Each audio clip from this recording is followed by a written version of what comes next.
Right, well I figured I'd do a walk around the rear end while I've got the car on the hoist, hopefully for the last time.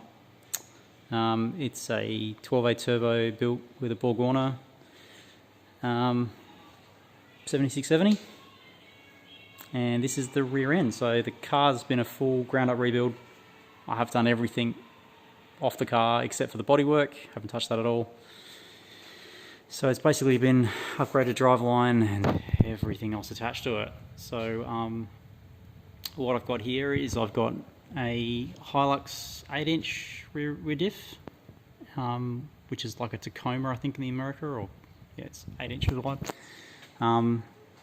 with 30 spline axles, a True Track 411 LSD for the nice sort of ratio that I wanted. I was thinking about the 4.3, but I went 411 in the end. And I've got hard lines, as you can see. This is my first attempt at making them. They didn't turn out too bad. I probably would have been better if we had a few more hooks, but it's the best I sort of could have a go at. I've got some braided lines connecting flexi for the brakes, of course. I've got a panhard rod, T3 Techno Toy tuning, whatever it's called. Not very happy with that. It didn't really work out very well at all. I've heard that these often get ripped off the car, so I don't know, I think it's probably going to have to go. It's not really sort of sitting where I'd like it to be. It's obviously holding the diff up at the moment. Works fine obviously with the standard 7-inch diff, but not the 8. I think it's just too big. So that will be something that goes, and I probably should have kept the Waltz link looking back. But we've got ABC RON rear coilovers on perches, which are absolutely fantastic. Very good work done over in Melbourne. Very, very happy with these. The car, like from the little drive we've done, they're like as good as Bilstein's. They're just so nice. And there's a lot of adjustment there, which is great. So I'll go around this side. You can see how much adjustment there is. And no modifications of the car at all. It just went straight in. So that's what you want. So I'm running Falcon 300mm discs with R31 Skyline rear brakes with the inbuilt handbrake. We did have some problems with it fouling when we started putting it all together. So what I had to do was go and put a 10mm spacer, you can probably see it better on this side, a 10mm spacer in between captive, between the rotor, this rotor and the axle. And that's brought us out and given us room so that we can actually change the brake pads. It's just little things like that you put it all on the ground and you don't know until you start actually putting it on the car. That's pretty much what happens when you build a car. Things don't always go to plan, even though it sort of just looks like it all should work.